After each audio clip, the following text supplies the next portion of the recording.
Hello,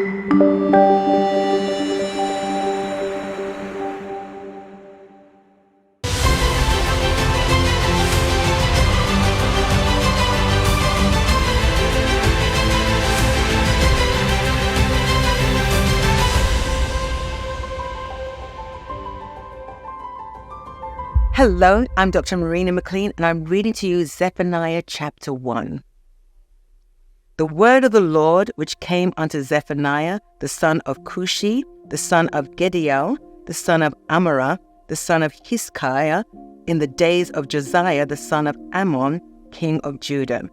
And I will utterly consume all things from off the land, saith the Lord. I will consume man and beast. I will consume the fowls of the heaven and the fishes of the sea, and the stumbling blocks with the wicked. And I will cut off man from off the land, saith the Lord. And I will also stretch out my hand upon Judah, and upon all the inhabitants of Jerusalem. And I will cut off the remnant of Baal from this place, and the name of the Chemarims with the priests, and them that worship the host of heaven upon the housetops, and them that worship and that swear by the Lord, and that swear by Malcolm, and them that are turned back from the Lord, and those that have not sought the Lord, nor inquired of him. Hold thy peace at the presence of the Lord God, for the day of the Lord is at hand. For the Lord hath prepared a sacrifice, he hath bid his guests.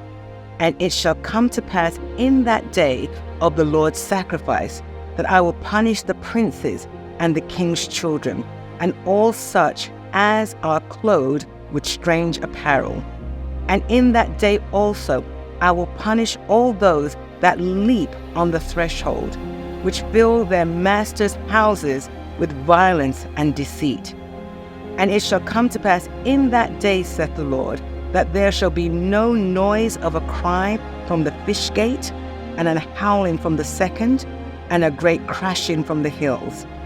Howl, ye inhabitants of Mekish, for all the merchant people are cut down.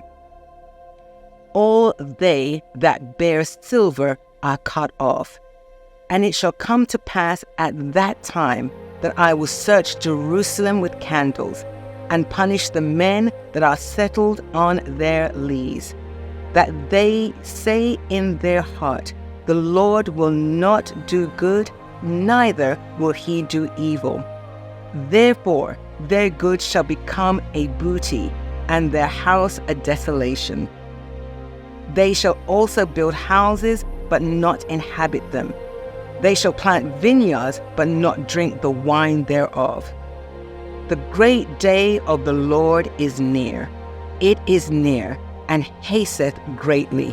Even the voice of the day of the Lord, the mighty man shall cry there bitterly. That day is a day of wrath, a day of trouble and distress, a day of wasteness and desolation, a day of darkness and gloominess, a day of clouds and thick darkness, a day of trumpet and alarm against the fenced cities and against the high towers. I will bring distress upon men, that they shall walk like blind men, because they have sinned against the Lord. And their blood shall be poured out as dust, and their flesh as the dung. Neither their silver nor their gold shall be able to deliver them in the day of the Lord's wrath. But the whole land shall be devoured by the fire of his jealousy. For he shall make even a speedy riddance of all them that dwell in the land. Chapter 2. Gather yourselves together, yea, gather together, O nation not desired. Before the decree bring forth, before the day passes as the chaff, before the fierce anger of the Lord come upon you, before the day of the Lord's anger come upon you, seek ye the Lord, all ye meek of the earth, which have wrought his judgment. Seek righteousness, seek meekness, It may be ye shall be hid in the day of the Lord's anger. For Gaza shall be shaken, and Ashkelon a desolation.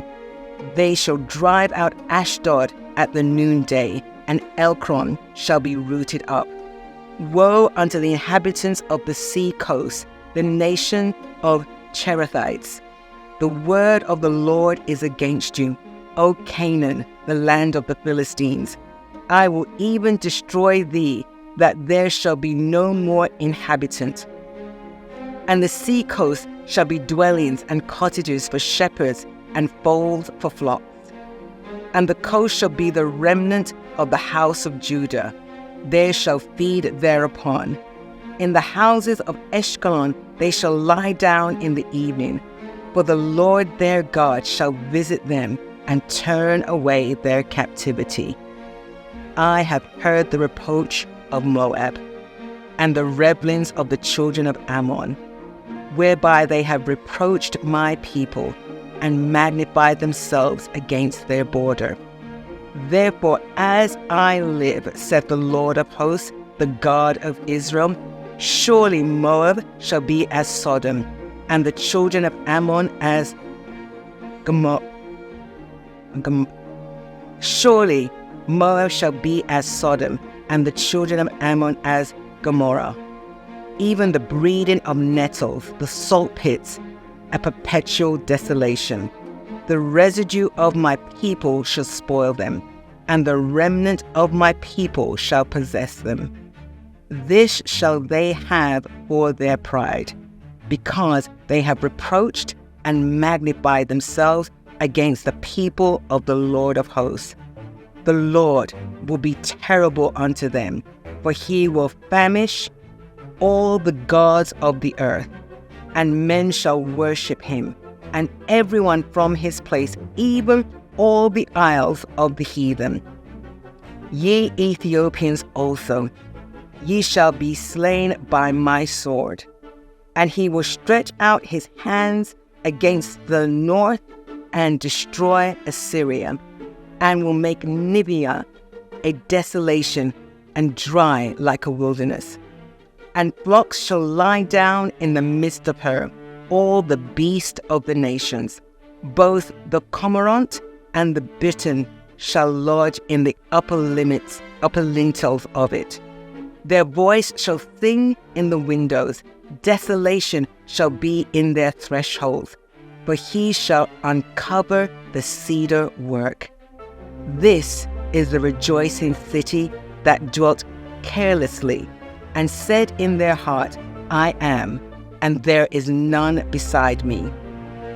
How is she become a desolation, a place for beasts to lie in? Every one that passeth by her shall hiss and wag his hand. Chapter 3. Woe to her that is filthy and polluted, to the oppressing city. She obeyed not the voice, she received not correction, she trusted not in the Lord, she drew not near to her God. Her princes within her are roaring lions, her judges are evening wolves. They gnaw not the bones till the marrow. Her prophets are light and treacherous persons. Her priests have polluted the sanctuary. They have done violence to the law. The just Lord is in the midst thereof. He will not do iniquity. Every morning doth he bring his judgment to light. He faileth not, but the unjust knoweth no shame. I have cut off the nations, their towers are desolate. I made their streets waste, that none passeth by. Their cities are destroyed, so that there is no man, that there is none inhabitant. I said, surely thou wilt fear me, thou wilt receive instructions. So their dwelling should not be cut off. Whosoever I punish them, howsoever I punish them. But they rose early and corrupted all things doings. Therefore wait ye upon me, saith the Lord, until the day that I rise up to pray. For my determination is to gather the nations, that I may assemble the kingdoms, to pour upon them mine indignation, even all my fierce anger. For all the earth shall be devoured with the fire of my jealousy. For then will I turn to the people a pure language, and they may all call upon the name of the Lord, to serve him with one consent. From beyond the rivers of Ethiopia, my suppliants, even the daughters of my dispersed, shall bring mine offering. In that day thou be not ashamed for all thy doings, wherein thou hast transgressed against me. For then I will take away out of the midst of them that rejoice in their pride. And thou shalt no more be haughty because of my holy mountain. I will also leave in the midst of thee an afflicted and poor people, and they shall trust in the name of the Lord. The remnant of Israel shall do no iniquity, nor speak no lies, neither shall a deceitful tongue be found in their mouth. For they shall feed and lie down, and none shall make them afraid. Sing, O daughter of Zion, shout, O Israel, be glad and rejoice with all the heart, O daughter of Jerusalem. The Lord hath taken away thy judgments, he hath cast out thine enemy.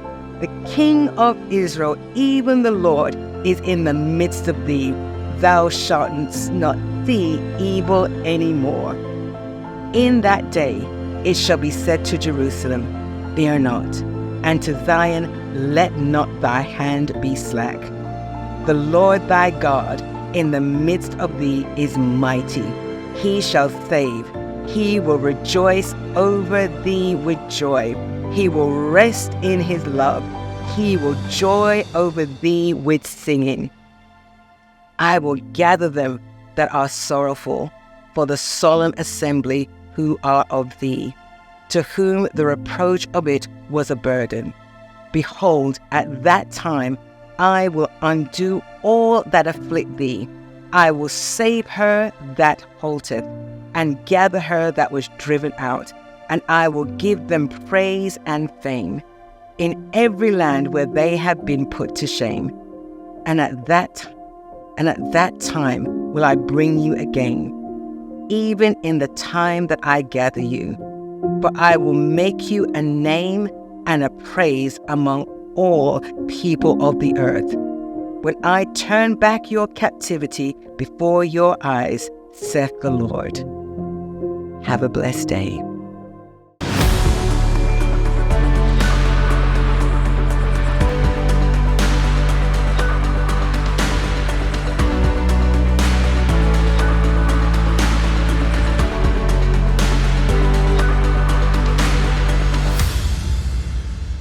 Hello, my friend, and welcome to Fear into Faith Global Bible Revival, where we're on a mission to get 1 million people to read the Word of God cover to cover in a year. My name is Summer Day, and with me in the studio is Dr. Marina McLean. Oh, I love the way you said that. Well, I'm just trying to keep up with you and your beautiful, fabulous accent. Thank you. I will get you sitting up and talking properly and enunciating in any minute now. Okay, I shall work on that. Hello. Fabulous, darling. Well, let's start with, where are you from? Where's this beautiful accent from? I was born and raised in London. Okay. And my parents are Caribbean. Both my husband and I and 3 children, and then I have 3 young adults, were born and raised in London. They've all lost their accents. I refuse to lose mine. Please refuse. But I've been here in Texas over 25 years. Okay, so you live in Texas now? I live in Texas, and wherever I travel here in the United States, and I say I'm from Dallas, they say, nah, nobody in Dallas sounds like that. I say, well, there are quite a few of us here now. But I just love the mixture of culture that is in me, because I get to bring people into my culture, and then I love adopting culture. And so growing up in a Christian home, always having missionaries always stayed at our house when we had conventions. So the world was birthed in me from a young age. Nice. So, but moving to the States was a challenge. I came kicking and screaming those 10-hour flight. My son and I, everybody else was excited to come because when you've got a core, and we had a church, we had a Bible school. I had a friend that would move into my house, take care of my kids when I traveled. Yep. And so I had my community, right? Yeah. And then to give up your community and not know anyone where I was coming to in Dallas was just like, oh, Lord. Oh, yes. And so it was a process, but when people ask me now... I understand this process well. Yes. When the Lord told me to sell everything and move in an RV, and we did it for 3 years. For 3 years, we had no community. We never knew sometimes where it would be the next week. So for me, coming here, my friends were just like, what is God doing with you? I said, I don't know. But the beautiful thing is, I prayed that my church would release us. Because they'd grown with us. We started from just my husband and I and our children and 8 people when we started a church that evolved into a Bible school, right? He traveled the world while I had children. And so when I had children, I was able to travel. But when we got ready to leave, strangers, because of our community, London, you knew your neighbors. Yeah. Your neighbors' kids were always in your house eating your food. That sounds awesome. Right? So that was a time back then where your children were safe in somebody else's home, right? Yeah. And so when we got ready to leave, I don't know why I'm telling you this, maybe it's because you told me that you packed up everything. But when we got ready to leave, strangers would knock on my door and say, hey, we hear you're leaving and you can't take your electrical stuff. So they would come. My washing machine went to somebody. We went out one day and came back, and my husband sold the cooker, and it didn't come with the house. This is what happens. And so it was just a heartwarming and grieving at the same time. Yeah. Because we're really leaving. Yeah. And at the same time, we saw our things, our possessions going to somebody else, stranger, to bless them. Wow. So it was a mixture. But when God says go, faith, we preach faith. Yeah. We believe in faith, but when you have to live by it, it's a whole nother level. That's why it's called fear into faith. Yes, I understand. The fear starts first. Yeah, and for those that are watching from the outside, they don't know if that fear is courage or foolishness. Right? Yeah, they don't. For you, it's fear. To them, some see you as courageous, some see you, oh yeah, you're a fool right now. But I trust God, and you understand this, and I hope your audience will understand this. When you trust God, there's no plan B. Yeah, so good. When you trust Him, there's no plan B. You have to trust Him wholeheartedly. Yeah, you have your days where I believe God today, and tomorrow is just like, oh no, Lord, you're gonna have to show up. But I can truly say we've been in this journey for over 40 years. We married 40 years. Coming this September. 40 years. 40 years. Wow. And then you said kids. How many kids do you have? So 3, 2 girls and a son. My son's in the middle. But if I say their ages, they will just stone me. Yes. Okay. But they're grown folk. My youngest is going to be 30, who remains. You said you're not going to age them. Yes. But she's staying at 25. So let's just just stay there. Good. But it's just been trusting God. Yeah. And the hardest part as people are walking through their struggles today is trusting God, hearing His voice, and believing what He says. Yeah. If somebody asked you, how do you hear God's voice? If they wanted to learn to trust God or wanted to learn to hear His voice more, what would you say?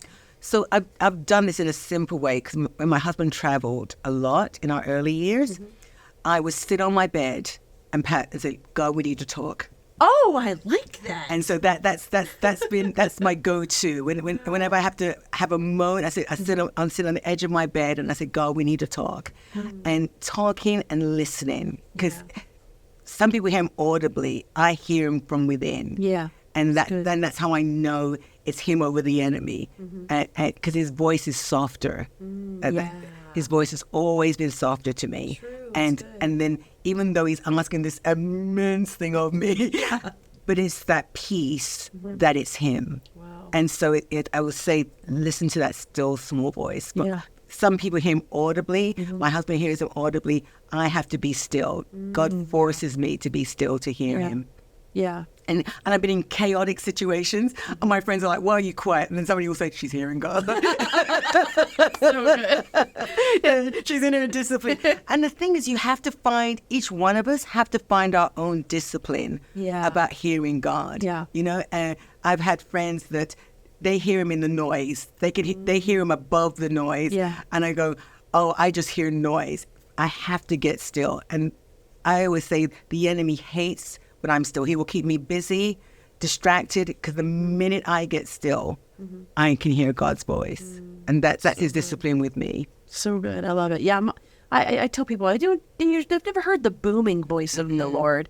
There's been one or two times I thought it might have been audible, but it was quiet. But in general, for me, I feel it. Yeah. I feel it. I feel it very tremendously and strongly in a different way. And so I can't explain how I know when God's talking to me. Exactly. It's different. I love that you're like, you got to explore that. You got to know what's your discipline. I like how you say that. For my husband, he can hear God while he was sitting in conversation. So we got married early at 20 and 21, both from large families, right? And I would cook dinner. I was a bad cook at that time. And we'd cook dinner and we'd sit down. And his body was there, but he had left the building. Okay. And I would be so angry at God. I was just like, I'm used to talking to people. And we'd have our church service, and he would share what the angel said to him while we were sitting at the dinner table. Wow. Everybody is so excited. I am angry at the Lord my God, because like Jacob was in his presence and didn't know it. But that jealousy forced me to want God for myself, to have that experience. And so I hope that as they're hearing us, they'll say, this is for me too. I can hear the voice of God. I think so often people, hear about God talking to somebody else, or somebody had a vision, or somebody saw Jesus walk through their door. Yes. And they think, well, I haven't had that experience, so I haven't experienced the Lord. And when I know you have friends in Israel, but when I went there, the first time I went there, I remember hearing that God speaks to us through his creation, and realizing that he is not talking to me the way he's talking to you, or your husband, or any of that. Oh my gosh, we got to take a break really quick. Oh, well, we're going to take a break. We'll be right back after this. Are you traveling long-term internationally? Moving to another country? How's your furry family member going to get there? You won't be able to just buy them a plane ticket. There's a whole series of processes and red tape that no one wants to sift through. You need a partner. You need Doggone Taxi. We take the confusion and headache out of moving your pet to your new country. We take care of the shipping, the fees, the health permits, and anything else that your destination country requires. Visit DoggoneTaxi.com and get your free move quote today. That's DoggoneTaxi.com. Life is full of real challenges. Find simple solutions on the Dr. Centrell Show right here on Zondra TV.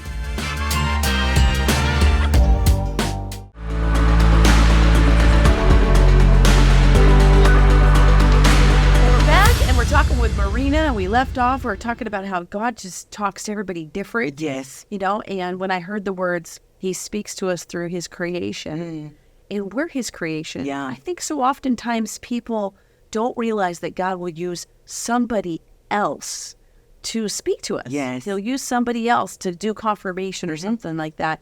And I think a lot of times people miss it. Yeah. They're waiting to hear from the Lord, and they don't understand the person standing right here is the person that the Lord has sent to speak to you. So I'm a worshiper, and I write our songs. Sometimes I write it right there in the presence. And so when I talk about hearing God, so what I've learned to do is create an atmosphere. And when I write the songs, I say to them right from the get-go before I start, my altar call is to the worshipers. Because the worshipers know how to worship. You don't have to tell a worshiper to lift their hands. And so when the worshipers worship, we create an atmosphere for everyone else to enter in. We're not calling you to lift your hands, because I have this phrase, Summer, that how do you make a person hungry? You eat in front of them. That's good. Because you're never hungry until somebody else is eating. Or until you go to the grocery store. Somehow that happens too. And so that hunger of watching somebody enjoy makes you want to enjoy too. That's good. And so when you create an atmosphere of worship, you make people want to worship. Because it's not, she's just up there by herself. No, it's it's that thing that David said, that everything that hath breath. And my interpretation of that is you have to respond. Yeah. There's something about being in the presence of God. Even if you're unsaved, you're responding in your own way. You're crying. We've been in meetings. Why am I crying? I'm not a crier. The presence of God. It's how you respond in that presence. And it's not generic, it's personal. Yeah. Yeah. There's few things that I love more than to see someone experience the presence of God in a way they haven't before. Yeah. And whatever that looks like, you know, whether it's the crying or it's the, you know, falling to the ground, whatever it is, when you get to see someone experience the presence of God, and sometimes even for the first time, never experienced it. Yes. I feel like there's nothing greater than that. Transformation takes place before your eyes. Yeah, there's a look on their face too. It's just the peace of God, the joy of the Lord. Yeah. People can't make that up. You know, I taught theater for 25 years. I put over 20,000 people I'm on learning stages. so much about you. So I tell people, I was like, you know, I could tell if a person's faking something. I taught body language, all of it. Yes. You can't fake some of the things that I've seen where people experience the Lord in just a profound and beautiful way. Yeah, and then you get the miraculous, when the miraculous takes place, you know. We've had meetings like that. A lady that had breast cancer, I knew that she was believing God for a new breast. Oh, wow. And the atmosphere, she got it during worship. And so when it was time for testimony, she came up and gave her a testimony that she said, I've been believing God, because I had a mastectomy years ago when I was younger, and I've always believed God. She had a full-grown breast, and you can't make that up. Come on. You can't make that up. You know that we have a Bible journal called The Year of Miracles? No. That's 52 stories of miracle signs and wonders, and that's our other TV show. Yeah. I have 52 people I'm interviewing that have stories like that. Yes. Stories where people were healed of AIDS, Yes. just like all kinds of stuff. I love what you are doing, by the way. Thank you. You know, we just spent a little time talking, and I'm just like, I love this lady. But you know, we talk the same language, because you cannot see people excel without seeing them transformed. And when I say that is, no matter how crushed a person is, just get them in front of or have an encounter with God. Yeah. No matter how much you pour into and tell them they can do this, they can be this, one encounter with God shatters all the mindset and all the struggles. You and I have come through things, fear, doing it in fear, but knowing that God is going to back us up all the way. Yeah. So we traveled in an RV for 3 years. We went to 31 states. And so I went to all kinds of different churches. And I loved it. I love being able to go to different churches, small churches, big churches, new pastors have been around forever. And I saw so many amazing things. And then I also saw so many disheartening things. You know, I saw pastors that too big for their britches, that love the fame. I saw mega churches where this is clearly business, not Jesus. And I saw so many churches where I realized that a lot of people in this country are just checking a box. Yeah. Church is a box, like Monday Night Football. And it's just what you do. The kids go to school and then they go to church. And so it's very disheartening to see that so many people don't actually experience God at church. We do our Fear and Faith live events, and it's 3 days of Holy Spirit waiting for someone to levitate. It's absolutely crazy what Jesus is doing. I mean, we had oil pouring off of stands at the event. Oh, yeah. And We understand that. That's us, but I have person after person saying, I've never seen anything like this. I've never experienced it. I've never heard anyone pray like that in church. And I'm just like, well, why? Why? And that's why it's the global Bible revival, because when his word is revived, miraculous is going to be commonplace. Absolutely. So again, I tell you that I'm a worshiper. So one of the things when I teach on worship is that there's three things. You have to have the word. The word is your foundation. You pray the word. And if you pray the word, then you can worship with the word. Because out of the word comes your love for the Father. You're not just quoting King James, you're adding, because everybody can say, the Lord is my shepherd. But let me tell you why he's my shepherd. Let me tell you when he's been my shepherd. Let me tell you when he led me through. Let me tell you what I want. You can check out the rest of this interview right here or by going to BibleRevival.tv. And if this show has blessed you, you can help us bless others by partnering with us for as little as $20 a month and help us to expand the reach of this show. We'd also like to invite you to join our Kingdom Discipleship Program, where you have an opportunity to get on weekly Bible Zoom calls with us and people around the world to deep dive into His Word. And you can check all that out at BibleRevival.tv. I'll see you next time, my friend.